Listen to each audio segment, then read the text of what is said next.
मंगलम भगवान वीरो मंगलम गौतमो गणी मंगलम कुंद कुंदाद्यो जैन धर्मोस्तु मंगलम सर्वमंगल मांगल्यम सर्वकल्याणकारकम प्रधानम सर्वधर्माणां जैनम जयतु शासनम णमो अरिहन्ताणं णमो सिद्धाणं णमो आयर्याणं णमो उवज्झायाणं णमो लोये सवसाहूणम् तीन भुवन में सार वीतराग विज्ञानता शिव स्वरूप शिवकार नमः त्रियोग संहारिके। पंच परमेश्वरी भगवान की जय। द्वादशांग जिनवाणी माता की जय। परम पूज्य आचार्य गुरुवर विद्यासागर जी महाराज की जय। 3 कम 9 करोड़ महामुनिराजों की जय।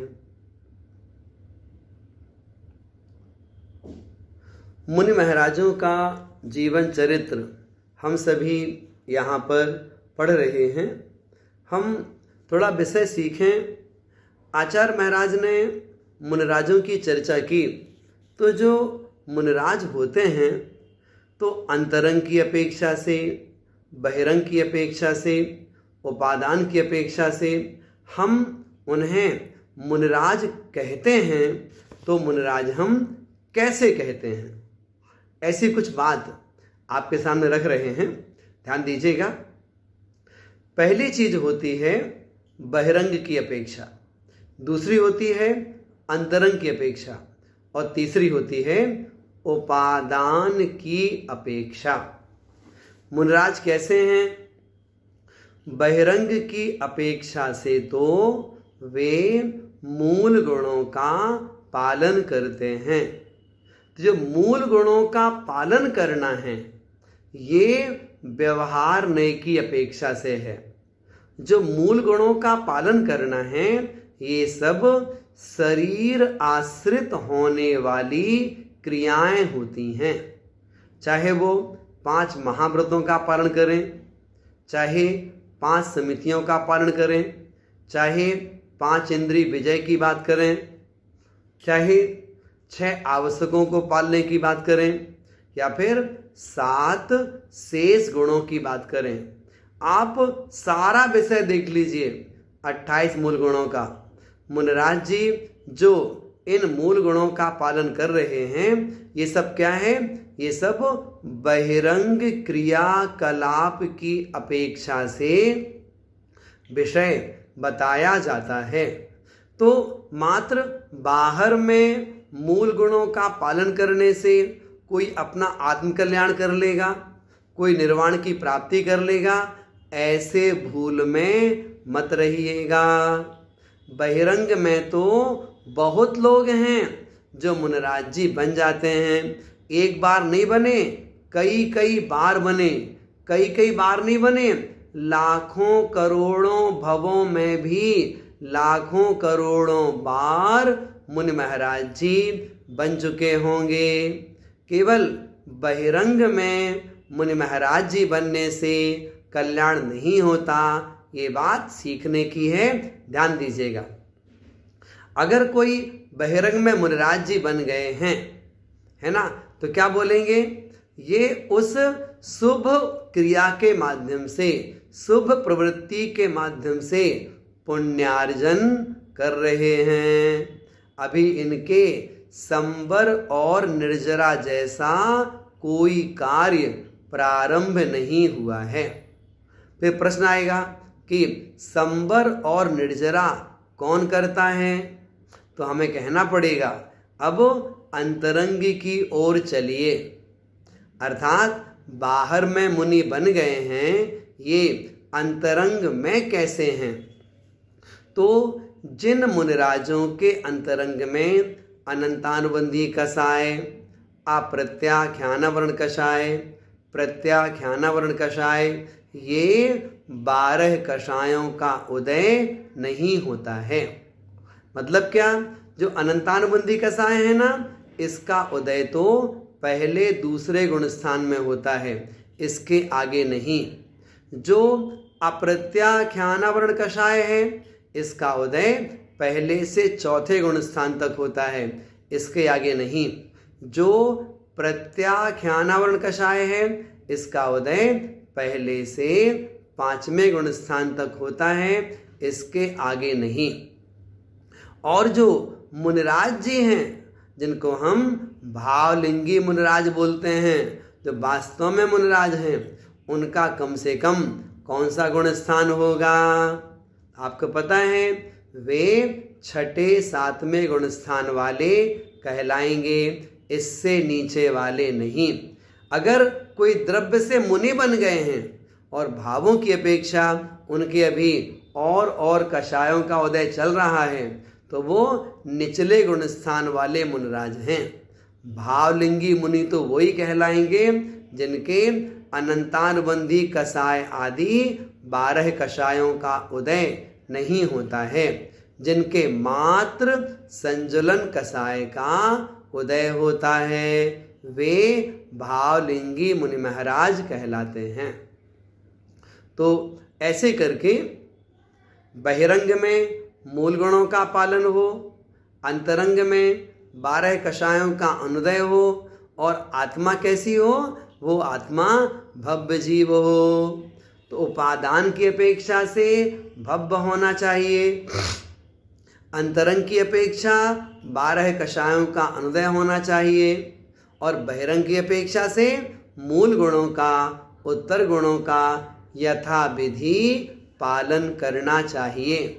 जहाँ पर ये सारी चीज़ें भली प्रकार से होती हैं, वे ही भावलिंगी मुनिराज कहलाते हैं, वे ही अपना कल्याण कर पाएंगे, वे ही निर्वाण की प्राप्ति कर पाते हैं, वो ही तपस्या कर पाते हैं, है ना। तो ऐसे करके भावलिंगी द्रव्यलिंगी का क्या अर्थ होता है, वो हमने आपके सामने यहाँ पर स्पष्ट किया। मतलब क्या, बाहर में तो मूल गुणों का पालन अच्छी तरह से करते हैं, लेकिन अंतरंग में अनंतानुबंधी कषाय का उदय हो तो गुण स्थान पहला दूसरा होगा। अगर अंतरंग में अप्रत्याख्यान कषाय का उदय हो तो गुण स्थान 1 से 4 तक हो सकता है। अंतरंग में प्रत्याख्यान का उदय हो, गुण स्थान 1 से 5 तक हो सकता है। लेकिन यदि इन 12 का उदय नहीं है, संजुलन का उदय है, तो गुण स्थान नियम से 6ठा 7वां बनेगा, भावलिंगी मुनि कहलाएंगे। और उन भावलिंगी मुनिराज की अपेक्षा से ही यहाँ तक का सारा विषय आपको बताया गया। क्या बताया गया? 5 महाव्रत, 5 समिति, 3 गुप्ति, 5 इंद्रिय विजय, 6 आवश्यक, 7 शेष गुण, 12 तप, 10 धर्म, रत्नात्रय। इतना सब कुछ आपके सामने विषय स्पष्ट किया गया। इतना सब कुछ करते हुए वे मुनिराज जी अब कहाँ जाते हैं? ये बाहर जाते हैं क्या? अब ये बाहर नहीं जाएंगे। अभी कहाँ जाएंगे? तपस्या करते करते ये साधक, ये मुनिराज जी अपने अंतरंग की ओर जाएंगे, अपने भीतर की ओर जाएंगे। तो ये भीतर जाएंगे, इन्हें क्या लाभ होगा? वो लाभ बताने के लिए जो 7वें नंबर के छंद की नीचे की 2 पंक्तियाँ जिनका अर्थ हमने कल नहीं किया था, वो करते हैं और फिर अगले छंद की ओर आगे बढ़ेंगे। आइए 7वां छंद, नीचे की 2 पंक्तियाँ एक और उच्चारण करते हैं। यों है सकल संयम चरित, सुनिए स्वरूपाचरण अब। जिस होत प्रगट आपनी निधि, मिटे पर की प्रवृत्ति सब। क्या कह रहे हैं? यों है सकल संयम चरित। यों है अर्थात इस प्रकार से है, पहले छंद से लेकर के और यहाँ तक जो सारा विषय आपको बताया गया है, उसमें क्या बताया? यों है सकल संयम चरित। ये जो सकल संयम चारित्र है, ये आपको बताया गया।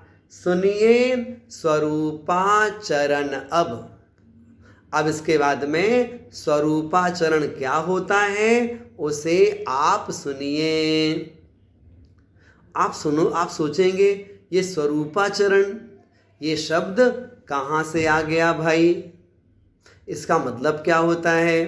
तो आचार्य कहते हैं स्वरूपे आचरणम इति स्वरूपाचरणम।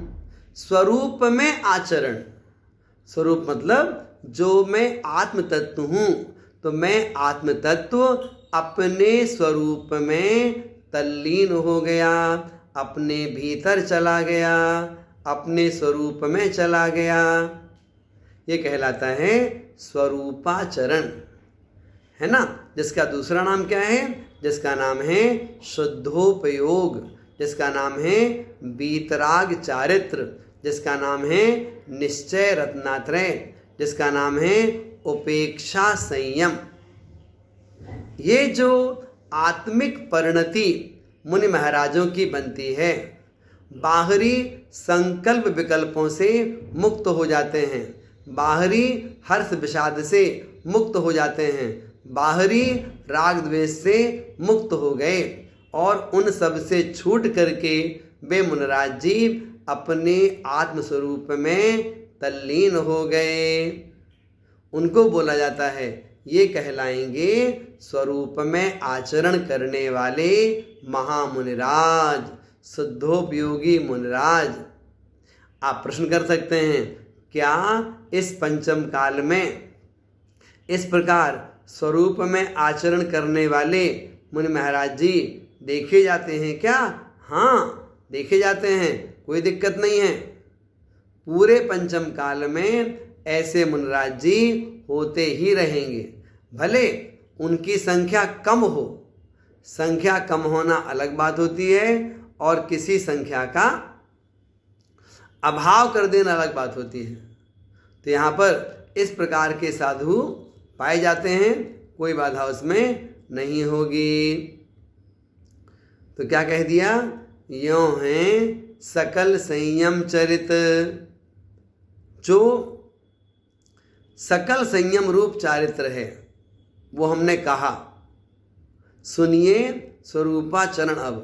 अब स्वरूप में आचरण कैसे होता है, यह बात आपको यहाँ पर सिखाई जा रही है। इसे आप ध्यान से देखिएगा और चिंतन करिएगा। जिस होत प्रगटे, अर्थात उस स्वरूपाचरण चारित्र के प्राप्त होने के बाद में, उस शुद्धोपयोग के प्राप्त होने के बाद में, निश्चय रत्नात्रय के आने के बाद में क्या होता है वो यहाँ पर बताया जाएगा।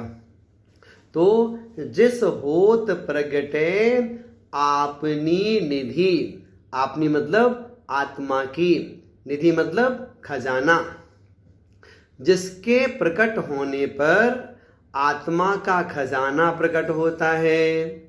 जिस होत प्रगटे आपनी मतलब आत्मा की निधि खजाना, मिटे पर की प्रवृत्ति सब, जो पर की प्रवृत्तियां हैं वो सब दूर हो जाती हैं और आत्मा की जो निधि है, आत्मा का जो खजाना है वो प्रकट हो जाता है। ऐसा जो स्वरूपाचरण चारित्र है, ये नियम से मुनि महाराजों को ही प्रकट होता है। गृहस्थों के पास में स्वरूपाचरण चारित्र नहीं होता है। चौथे गुण स्थानवर्ती जो अविरत सम्यक दृष्टि है, इसके पास में भी स्वरूपाचरण चारित्र नहीं बनेगा। आप खुद सोचिएगा, पंडित प्रवर दौलत राम जी ने स्वरूपाचरण की चर्चा कहाँ पर करी है? कहाँ करी है? छठवीं ढाल में मुनि महाराजों का जो व्यवहार चारित्र है, प्रवृत्ति रूप चारित्र है, उन सब को पूरी तरह कहने के बाद में फिर यहाँ पर आचार्य महाराज ने स्वरूपाचरण चारित्र की बात कही है। मतलब क्या? मतलब क्या? ये चारित्र यहीं पर होगा। अगर चौथे गुण स्थान में होता तो तीसरी ढाल में चर्चा कर देते, पांचवें गुण स्थान में होता तो चौथी ढाल में चर्चा कर देते। ये मुनराजों के ही होता है, और मुनराजों में भी उनको होता है जो मुनराज अपने आदि स्वरूप में तल्लीन होने को तैयार होते हैं, जो तल्लीन हो जाते हैं। ऐसे महामुनिराज जिनके संजुरण कसाय भी अत्यंत मंद अवस्था को प्राप्त हो गई है, ऐसे जो महान साधु होते हैं, उन साधुओं को ही स्वरूपाचरण चारित्र की प्राप्ति होती है। यदि हम सब इस चारित्र की बात करें भी तो हम कह सकते हैं हमें इस चारित्र के ऊपर श्रद्धान है कि स्वरूपाचरण नाम से एक चारित्र होता है। इस बात का हम विश्वास करते हैं, और ये चारित्र हमारे जीवन में कब आएगा? जब हम मुनि महाराज जी बन जाएंगे, और मुनि महाराज जी बन करके जब हम अपने स्वरूप में तल्लीन होंगे, तभी हमें इस चारित्र की प्राप्ति हो सकती है, उसके पहले नहीं हो सकती। आपने लिखा कि जिस होत प्रगटे आपनी निधि, ये जो स्वरूपाचरण चारित्र है जब जीवन में आ जाता है उन मुनिराजों के, तो उन मुनिराज के आपनी निधि, आत्मा का खजाना प्रकट हो जाता है। तो आत्मा का खजाना क्या है? आत्मा का खजाना है अनंत ज्ञान, अनंत दर्शन, अनंत सुख, अनंत वीर्य। ये आत्मा का खजाना कहलाता है। तो जिस होत उस शुद्धोपयोग के होने पर यदि वे मुनिराज जी क्षपक श्रेणी आरोहण कर लें तो क्या होगा? घातिया कर्मों का क्षय हो जाएगा, और घातिया कर्मों का क्षय होने से क्या मिलता है? आपनी निधि, आत्मा का खजाना, है ना। जैसे हम अनंत चतुष्टय बोलते हैं, अनंत ज्ञान, अनंत दर्शन, अनंत सुख, अनंत वीर, इन आत्मिक गुणों की प्राप्ति हो जाया करती है। तो ऐसे करके आत्मा की निधि प्रकट होती है, और मिटे पर की प्रवृत्ति सब, जो पर प्रवृत्तियां हैं, है ना। मैं किसी का करता था, मैं किसी का भोगता हूँ, है ना। संकल्प विकल्प है, अहंकार ममकार है, हर्ष विषाद है, राग द्वेष है, विकारी परिणाम है, कषाय भाव है, और इसके साथ साथ में इंद्रिय विषय का भाव है, कर्म का फल का भाव है। इन सारे पर विचारों से दूर हो जाते हैं और अपने आदि स्वरूप में तल्लीन रहे आते हैं। कब तक रहे आएंगे?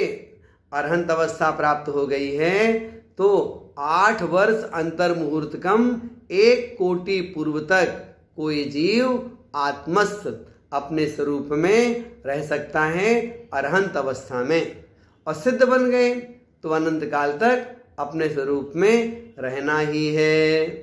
तो इस प्रकार से आचार्य महाराज ने जो सकल संयम है, वो सकल संयम और उसकी अपनी क्या विशेषताएं होती हैं, वो विषय स्पष्ट किया गया।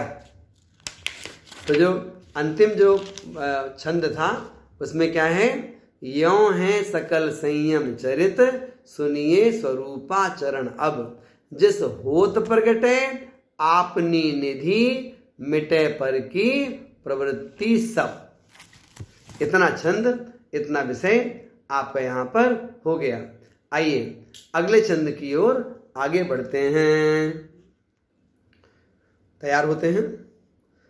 जिन परम पैनी सुबुधि छैनी डारी अंतर भेदिया वर्णादि अनुरागादित निज भाव को न्यारा किया निज माही निज के हेतु निज कर आप को आप गयो गुण गुणी ज्ञाता ज्ञान गेय मझार कछु भेद न रयो।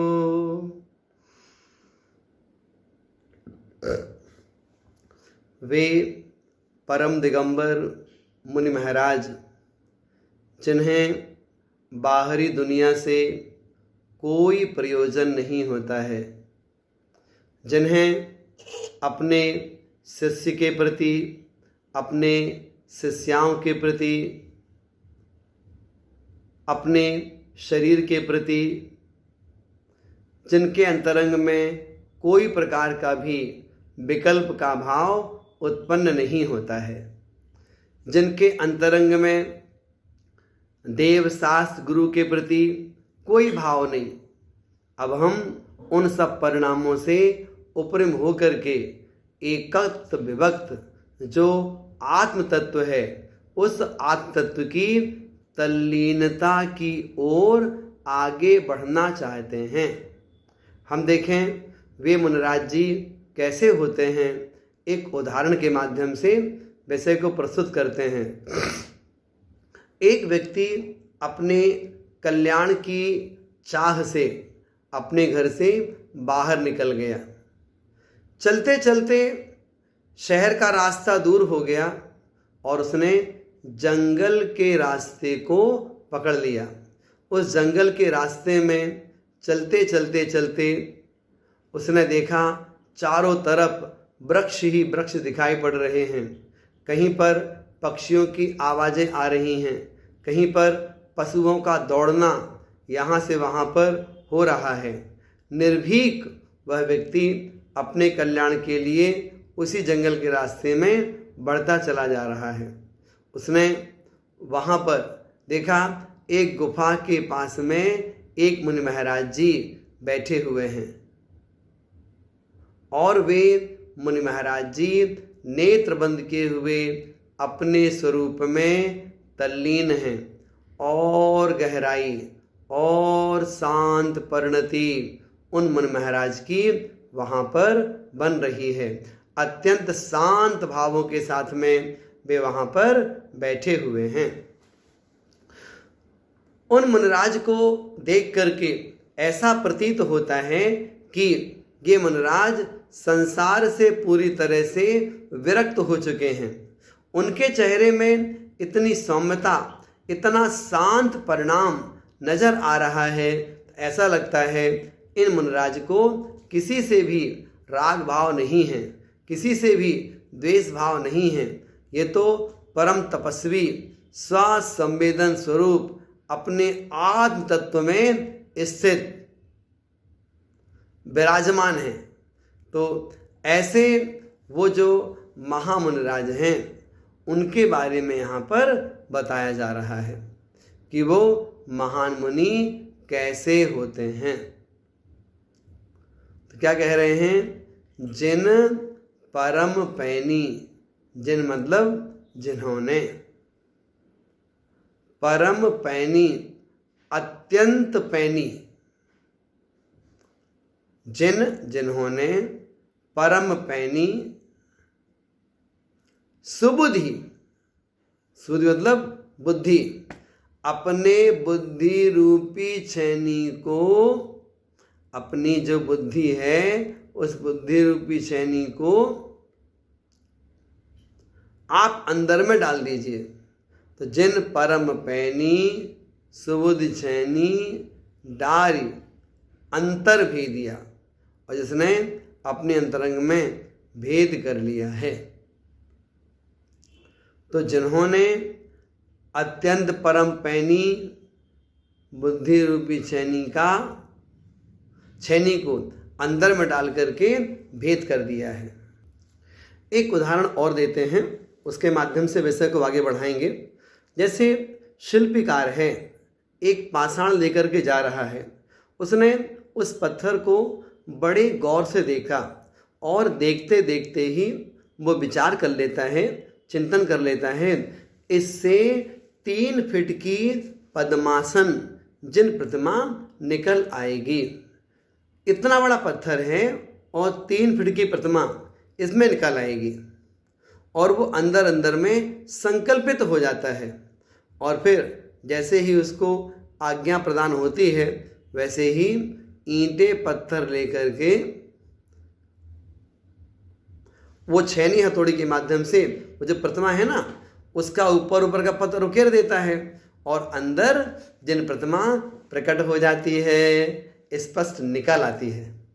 इसी प्रकार से जिन्होंने अत्यंत पैनी बुद्धि रूपी छैनी को अपने अंदर में डाल दिया, अपने भीतर डाल दिया, क्या? बुद्धि रूपी छैनी को अंदर में डाल दिया, और वर्णादि और रागादिते, वर्णादि वर्ण मतलब स्पर्श रस गंध वर्ण किसके गुण हैं? ये पुद्गल के गुण हैं।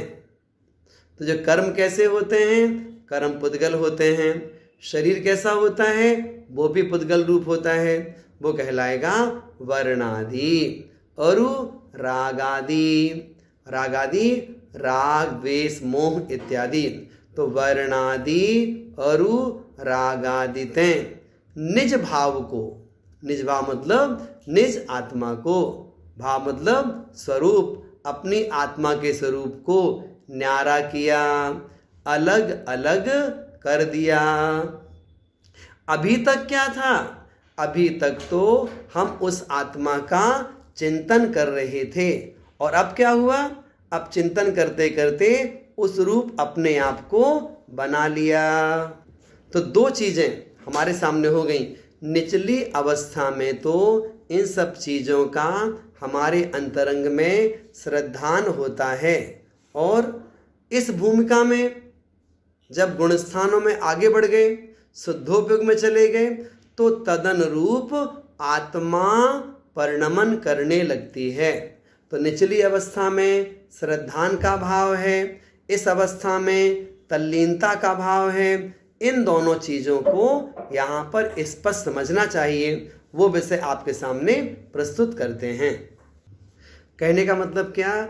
जब सम्मिक्त प्राप्त किया था, चतुर्थ गुण स्थान में पहुँचे थे, माँ जिनवाणी का स्वाध्याय सुना था, गुरुओं के वचन सुने थे, उस समय क्या स्थिति थी? उस समय की स्थिति में मात्र श्रद्धान किया था। श्रद्धान क्या किया था? पाषाणेषु यथा हेम, दुग्ध मध्ये यथा घृतम, तिल मध्ये यथा तैलम, देह मध्ये तथा शिवः, काष्ठ मध्ये यथा वह्नि, शक्ति रूपेण तिष्ठति, यो महात्मा शरीरेषु यो जानाति सा पंडितः। जैसे पाषाण में स्वर्ण होता है, दूध में घी होता है, तिल में तेल होता है, उसी प्रकार से इस शरीर में आत्मा है। फिर सुना था काष्ठ मध्य यथा वह्नि, लकड़ी में शक्ति रूप से अग्नि विद्यमान है, उसी प्रकार से इस शरीर में आत्मा है, ऐसा जो मानता है वो पंडित कहलाता है। तो पहले तो इस बात का श्रद्धान किया था, इस बात को जाना था। वो एक प्रकार से पहले तो थ्योरी ही जीवन में आ पाई थी, अब उस थ्योरी को बार बार चिंतन करते हुए, बार बार अपने आत्मा में अप्लाई करते करते मुनि महाराज जी बन गए। अब मुनिराज जी बनने पर बहुत सारा जो बहिरंग परिग्रह है उन सब का त्याग ही कर दिया था। अब बचा क्या? अब बचा आत्म तत्व। जो शरीर है इसके प्रति भी ममत्व भाव का त्याग कर दिया था। जो रागादिक परिणाम बुद्धिपूर्वक होते थे, पर पदार्थों को अपना बनाने के भाव होते थे, वो परिणाम भी धीरे धीरे सब दूर हो गए। अब लगन लग गई स्वात्म तत्व की ओर, अपने स्वरूप की ओर। तो उन मुनिराज की दृष्टि कैसी हो गई? अब दृष्टि पर की ओर नहीं है, अब उनकी दृष्टि परा माने उत्कृष्ट अर्थात आत्म तत्व की ओर उनका चिंतन आ गया है। तो ऐसे जो मुनिराज हैं, वो जो शुद्धोपयोगी मुनिराज हैं, शुद्धोपयोग में पहुंच करके उनकी आत्मिक स्थिति कैसी बनती है, वो विषय यहाँ पर स्पष्ट किया गया है। क्या कहते हैं? जिन परम पैनी, जिन्होंने अत्यंत पैनी बुद्धि रूपी छैनी को अपने अंतरंग में डालकर वर्णादि अर्थात द्रव्य कर्म अर्थात नो कर्म और रागादि अर्थात भाव कर्म, इन सब से निज भाव को, निज आत्मा को अलग कर लिया। और अब आगे की पंक्ति ध्यान दीजिएगा, यहाँ पर पंडित प्रवर दौलत राम जी हमें क्या शिक्षा देना चाहते हैं, इसे भी देखिएगा। अब कह रहे हैं निज माही अर्थात अपनी आत्मा में, निज के हेतु अपनी आत्मा के लिए, निज कर अपनी आत्मा के द्वारा आपको आप ही गयो, अपने आप को आप ही मन स्वयं ही गह्यो ग्रहण करते हैं। अब अपने स्वरूप को प्राप्त करने के लिए, अपने आत्म स्वरूप में तल्लीन होने के लिए वे मुनिराज जी किसी की सहायता नहीं लेते हैं। जब तक शुभोपयोगी थे तब तक तो पर का अवलंबन लिया करते थे, अब वे शुद्धोपयोगी हो गए हैं, अब वे पर का अवलंबन नहीं लेते हैं। अब तो वे स्वातत्व में ही तल्लीन रहते हैं, अपने आप में ही रहना उनका स्वभाव हो गया है। ऐसे जो मुनिराज हैं उनकी बात करी जा रही है। क्या कहते हैं?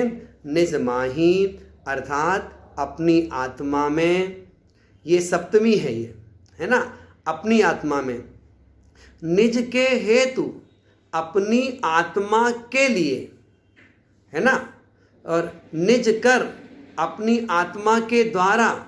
अब यहाँ पर किसी पर द्रव्य का अवलंबन नहीं है, अब यहाँ पर गुरु से भी सहायता नहीं ले रहे हैं, अब यहाँ पर जिनवाणी से भी सहायता नहीं ले रहे हैं, अब यहाँ पर जो बीतरागी भगवान हैं उनकी सहायता भी नहीं ले रहे हैं। अब वे जो सिद्ध परमेष्ठी हैं उनकी तरफ भी दृष्टि नहीं जा रही है। अब पूरी तरह से उन मुनिराज का जो फोकस है वो अपने स्वरूप की ओर आ गया है। हम आपसे कहना चाहते हैं, कभी आप भी तो जाप देते हैं, कभी आप भी तो सामायिक करते हैं, उस समय हम उस चिंतन तक तो नहीं पहुंच सकते, उस भेद विज्ञान तक तो हम नहीं पहुंच सकते हैं, लेकिन थोड़ी सी मांगलिक भावना अपने अंतरंग में आ सकती है। वो मांगलिक भावना कैसे आएगी उसका विचार हम यहाँ पर करते हैं। ध्यान दीजिएगा, निज माही अर्थात अपनी आत्मा में। तो जैसे हम आपको बताते हैं, आप चिंतन करने को बैठिएगा, कभी आप शांत चित्त बैठे हुए हैं और बैठ करके आप विचार करते हैं कोई भी पर पदार्थ मेरा नहीं है, यहाँ तक कि ये जो घर है ये भी मेरा नहीं, जो शरीर है ये भी पौद्गलिक है, ये जो कर्म का उदय है ये भी पर पदार्थ है, ये जो रागादिक है ये भी कर्म के उदय के कारण से आत्मा में होते हैं। तो पर पदार्थ का मेरी आत्मा के साथ कोई संबंध नहीं है, पर पदार्थ पर ही है। तो उस पर के प्रति जो अंतरंग में राग भाव है वो राग भाव टूट गया तो कहाँ जाएंगे? अपने स्वरूप में तल्लीन हो जाएंगे। तो क्या कहते हैं? निज माही, अर्थात अपनी आत्मा में, निज के हेतु अर्थात अपनी आत्मा के लिए, निज कर अपनी आत्मा के द्वारा आपको, अपनी आत्मा को आप ही गयो स्वयं ही ग्रहण करते हैं। ऐसे वे जो महामुनिराज हैं अपने स्वरूप में तल्लीन हो गए। यहाँ तक पहुँचने के लिए उन मुनिराज ने कितनी साधना करी, इस बात का विचार करिएगा। जैसे आचार्य विद्यासागर जी महाराज हैं, आज लगभग 54 वर्ष हो गए। तो उस 53-54 वर्ष से उनकी साधना चल रही है। क्या साधना चल रही है?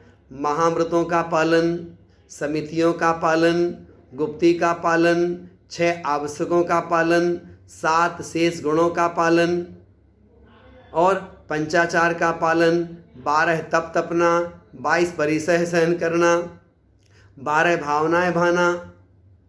तो इतने सारे जो धर्म के कार्य हैं उन सारे कार्यों को निरतिचार भाव से बहुत भली प्रकार से वे आचार्य श्री और उनके संग के मुनि महाराज जी निरंतर इस साधना को करते हुए अपने आप को धर्म के मार्ग में और आगे और आगे और आगे निरंतर बढ़ाते चले जा रहे हैं। ये जो उनके द्वारा की जाने वाली साधना है ये ही उन्हें शुद्धोपयोग तक ले जाएगी, ये ही उनके कल्याण में कारण बनेगी। तो क्या लिखा? निज माही अर्थात अपनी आत्मा में, निज के हेतु अपनी आत्मा के लिए, निज कर अपनी आत्मा के द्वारा आपको, अपनी आत्मा को आप ही अपने आप ही गह्यो ग्रहण करते हैं। जिस समय वे अपने स्वरूप में तल्लीन हो गए, इसका मतलब क्या? जैसे अभी तो आटा अलग है, शक्कर अलग है, घी अलग है, अग्नि अलग है। अब क्या हुआ? अग्नि के संस्कार से इन सब चीज़ों को यथायोग्य मात्रा में मिला दिया, मिला करके एक पौष्टिक पदार्थ तैयार हो गया। अब क्या हुआ? इसमें ढूंढो, अब शक्कर कहाँ पर है, इसमें ढूंढो घी कहाँ पर है, इसमें ढूंढो आटा कहाँ पर है। क्यों?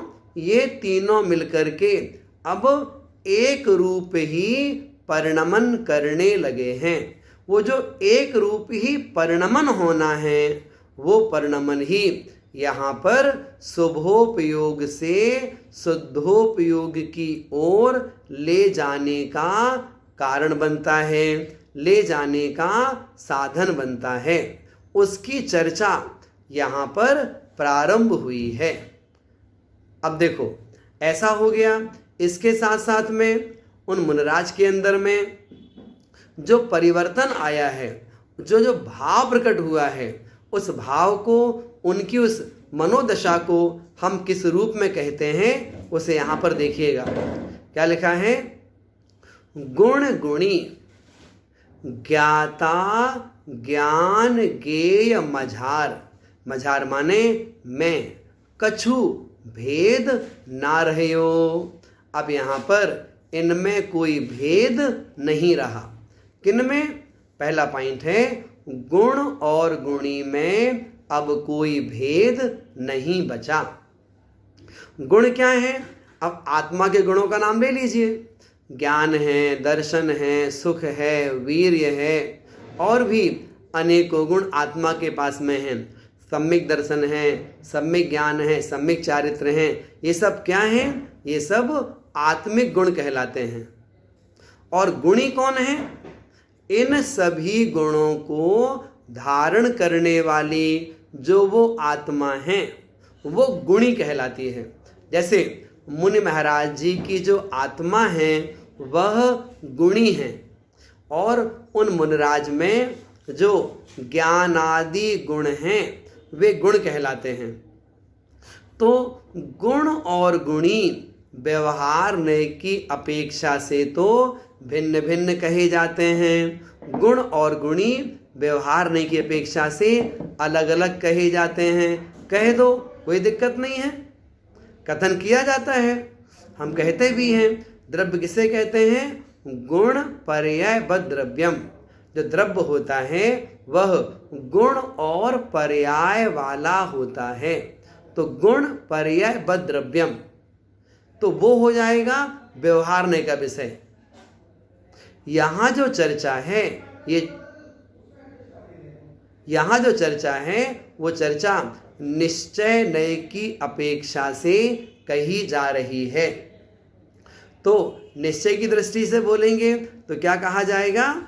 गुण और गुणी ये दोनों अभेद हो गए, गुण और गुणी में भेद ना रहे हो, इसमें कोई भेद नहीं रहा। तो ऐसे करके पहला पॉइंट ये है, गुण और गुणी में भेद नहीं है। दूसरा कह रहे हैं ज्ञान ज्ञाता ज्ञेय मझार, इसमें भी भेद नहीं है। अब तीनों में अंतर क्या हो जाएगा? ज्ञान किसे कहते हैं? ज्ञान जिसके द्वारा जाना जाता है वह ज्ञान कहलाता है। ज्ञान किसे कहते हैं? जिसके द्वारा जाना जाता है वह ज्ञान कहलाता है। ज्ञाता कौन है? जो जानने वाला आत्मा है, जो वो जीव है, वो ज्ञाता कहलाता है। और ज्ञेय जिसको जाना जाता है वह ज्ञेय कहलाता है। ज्ञान ज्ञाता ज्ञेय, इसी को प्रमाण प्रमाता और प्रमेय, प्रमाण अर्थात ज्ञान, प्रमाण जिसके द्वारा जाना जाता है वो प्रमाण कहलाता है। प्रमाता जो जानता है वो प्रमाता कहलाता है, और प्रमेय जिसको जाना जाता है वो प्रमेय कहलाता है। इस चीज को यदि हम अपनी भाषा में कहें तो हम कैसे कह पाएंगे? ध्यान दीजिएगा इस चीज के लिए। जैसे हम बाहरी पदार्थों को जान रहे हैं, हम बाहरी पदार्थों को जान रहे हैं, तो बाहरी पदार्थ क्या हो जाएंगे? वो हमारे लिए ज्ञेय हो जाएंगे। मैं आत्मा जान रही हूँ, मैं आत्मा ज्ञाता हो जाऊंगी। तो मैं आत्मा बाहरी पदार्थों को किसके माध्यम से जानता हूँ? मैं आत्मा बाहरी पदार्थों को जान रहा हूँ, किसके माध्यम से? ज्ञान के माध्यम से जान रहा हूँ। ऐसे ज्ञान अलग वस्तु हो गई, ज्ञाता अलग वस्तु हो गई, और ज्ञेय अलग वस्तु हो गई। तो यहाँ पर तीनों चीज कैसी हैं? तीनों भिन्न भिन्न हैं। जब तक ये तीनों भिन्न भिन्न रहती हैं तब तक वो कथन भेद रूप होता है, वो कथन व्यवहार रूप होता है। तो उस व्यवहार रूप कथन की अपेक्षा से यहाँ पर चर्चा नहीं चल रही है। यहाँ चर्चा चल रही है तीनों एक रूप हो जाएं, तीनों आत्म रूप हो जाएं, वो वैसे यहाँ पर बताया जा रहा है।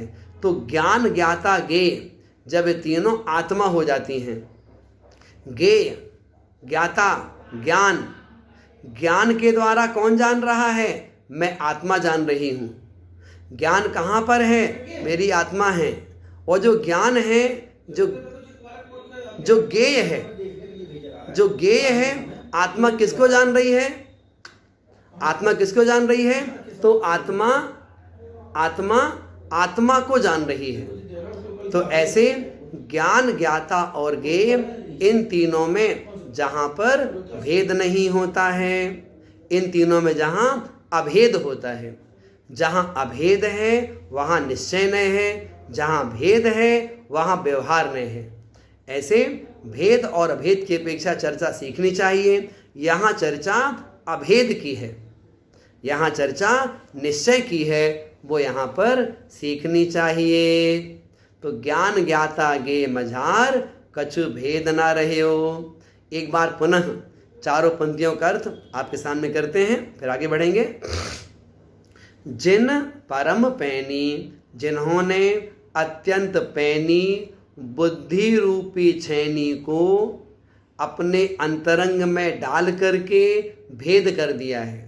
यहाँ पर पैनी छैनी का मतलब कोई वस्तु नहीं है पैनी के अंदर डाल दी हो उन्होंने, केवल आपको सिखाया जा रहा है कि अत्यंत पैनी बुद्धि रूपी छैनी को अपने अंतरंग में डाल करके वर्णादि और रागादि से निज भाव को अर्थात अपने स्वरूप को अलग कर दिया है।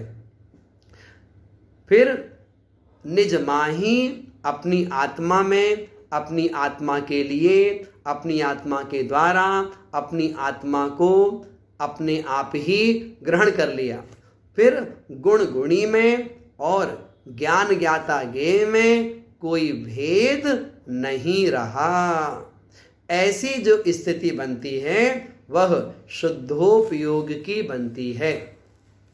अब उस शुद्धोपयोग को लेकर के उसकी परिभाषा भी जैनाचार्यों ने लिखी है, वो चीज़ भी आपके सामने हम स्पष्ट करते हैं।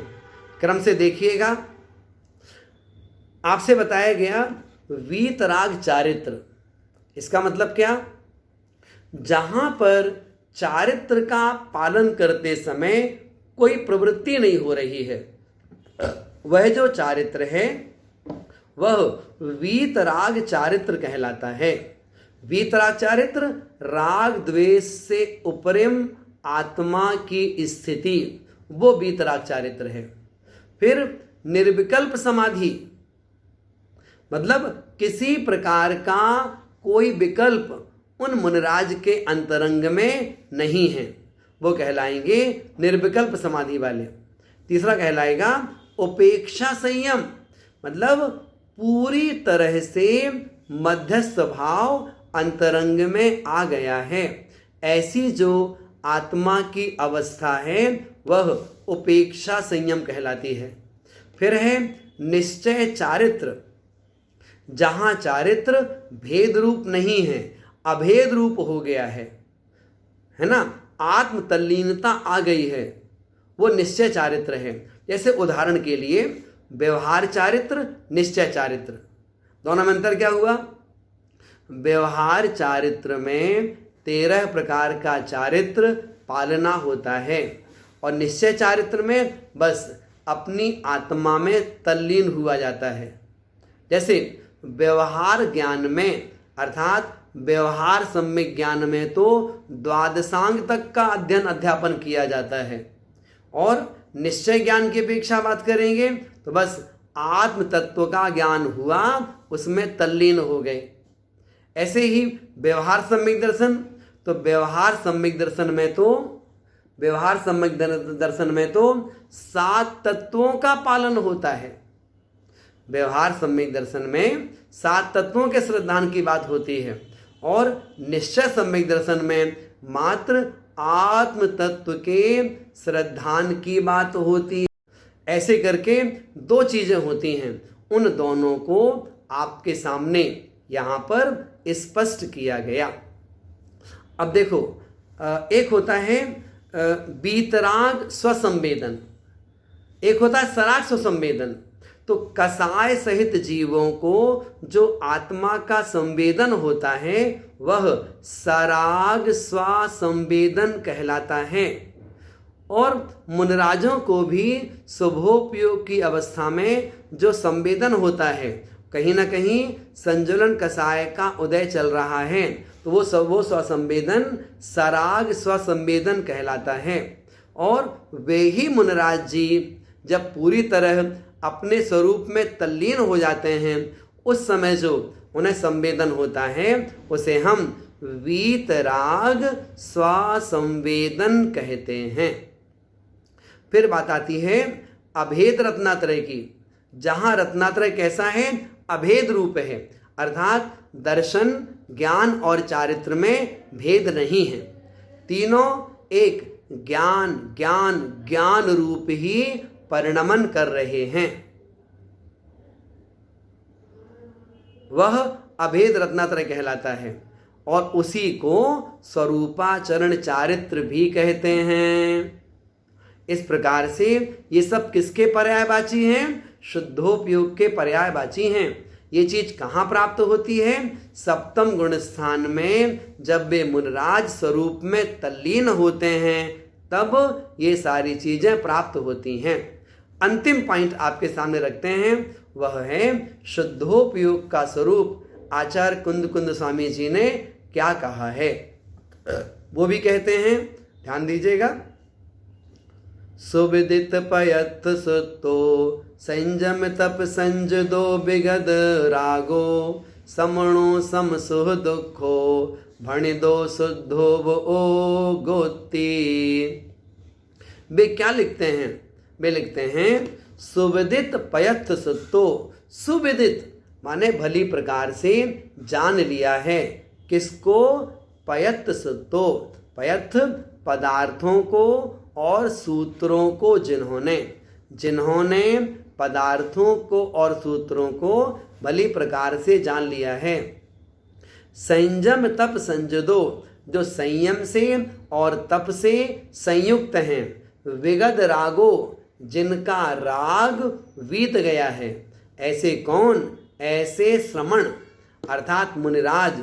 सम सुख दुखो, सुख और दुख में जो समता परिणाम रखते हैं, ऐसे जो मुनिराज हैं वे शुद्धोप ओ गोती, वे ही शुद्धोपयोगी कहे जाते हैं।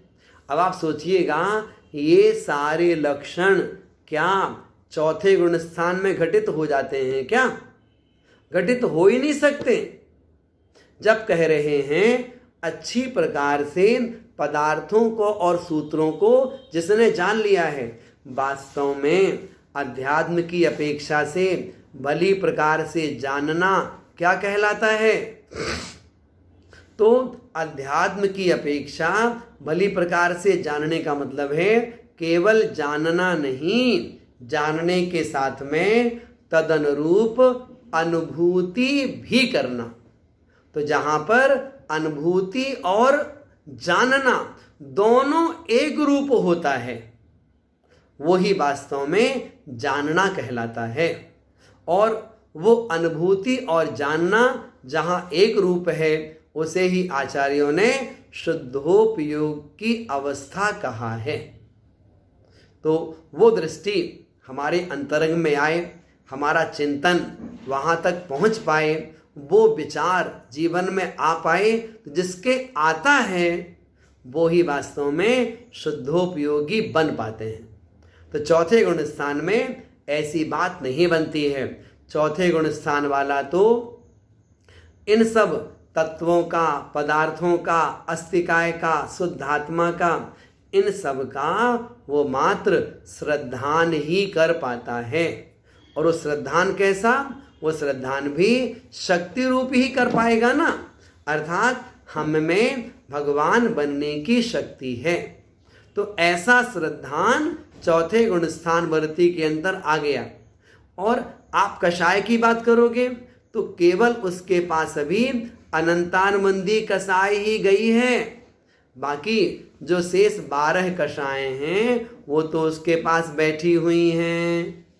जब तक कषाय नहीं जाएंगी तब तक शुद्धोपयोग कैसे हो पाएगा?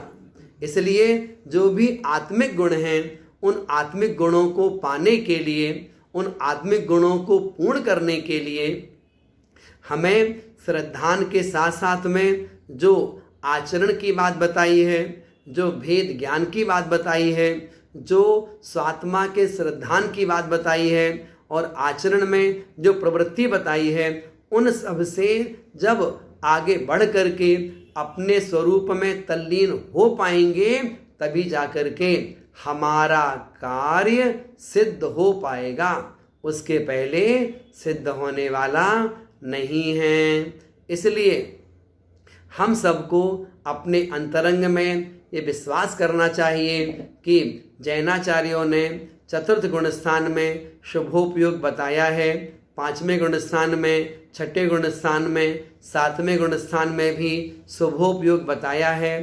तो शुभोपयोग में हमारा सहारा कौन बनते हैं? याद रखिएगा, शुभोपयोगी के लिए सहारा कौन है? शुभोपयोगी के लिए सहारा होते हैं देव शास्त्र गुरु।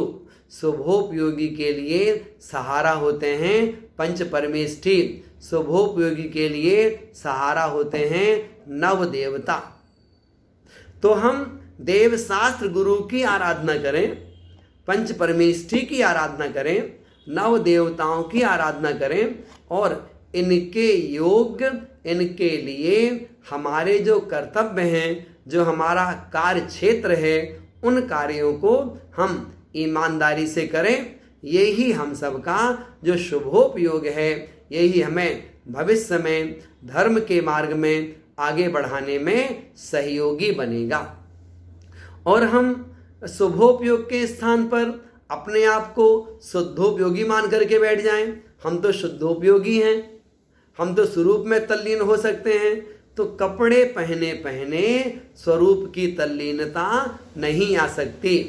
कपड़े पहने पहने अर्थात सराग अवस्था में निर्णय मजबूत हो सकता है, श्रद्धान मजबूत हो सकता है, और श्रद्धान इतना मजबूत हो जाए कि हम छायिक सम्यक दर्शन की प्राप्ति भी कर सकते हैं। तो श्रद्धान की मजबूती की अपेक्षा से बात बन सकती है, वो कहने में कोई बाधा नहीं है। आराम से बनाइए ना। आप 2 पूजन करते थे, अब 3 पूजन करेंगे। आप 1 माला फेरते थे, अब 2 माला फेरते थे। अभी साल में तीर्थ यात्रा के लिए 1 बार ही जाते थे, अब 2 बार तीर्थ यात्रा करने जाएंगे। अभी आधे घंटे स्वाध्याय करते थे, अब 40 मिनट स्वाध्याय करेंगे। जो अपना शुभोपयोग है, शुभोपयोग संबंधी जो प्रवृत्ति है, वो बढ़ाइए। वो बढ़ाने में कोई बाधा नहीं है। लेकिन हम कहें कि घर में बैठे बैठे हमें शुद्धोपयोग हो जाएगा, तो भैया शुद्धोपयोग तो अभी मुनि महाराज जी बन करके मुनिराजों को प्राप्त करना दुर्लभ है। आपसे हम क्या बात बताएं आपसे? वो शुद्धोपयोग इतनी गहरी चीज है, इतनी विशुद्ध चीज है, इतनी 16 टंच चीज है वो, कि अभी तो मुनिराजों को भी वो प्राप्त करना दुर्लभ है। तो गृहस्थों को कैसे हो सकती है?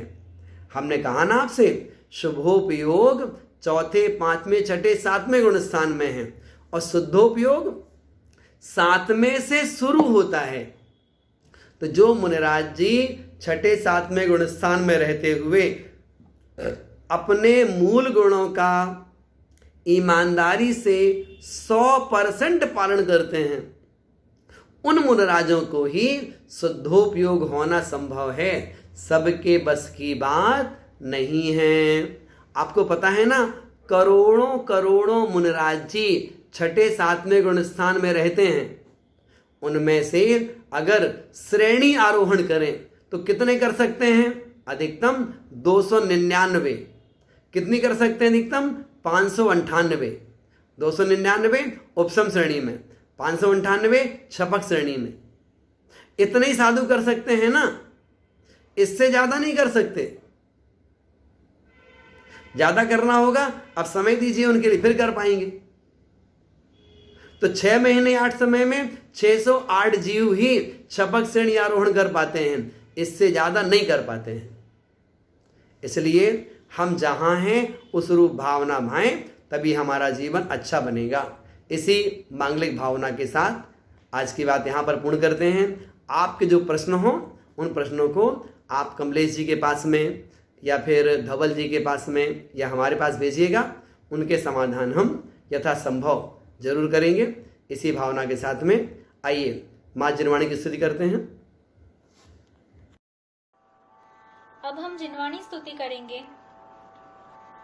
मिथ्यात्म नाश वे को ज्ञान के प्रकाश वे को आपा पर भास वे को भानु सीमा खानी है छहो द्रव्य जान वे को बंध विधि मान वे को स्वापर पहचान वे को परम प्रमाणी है अनुभव बताए वे को जीव के जिताए वे को काहू न सताए वे को भव्य और आनी है जहाँ तहाँ तार वे को पार के उतार वे को सुख विस्तार वे को यही जिनवाणी है। जिनवाणी के ज्ञान से सूझे लोकालोक सो वाणी मस्तक धरो सदा देत हूँ दोत हे जिनवाणी भारती तो ही जपू दिन चैन जो तेरी शरण गए सो पावे सुख चैन। अब हम शांति पूर्वक 9 बार नमोकार मंत्र के जाप करेंगे।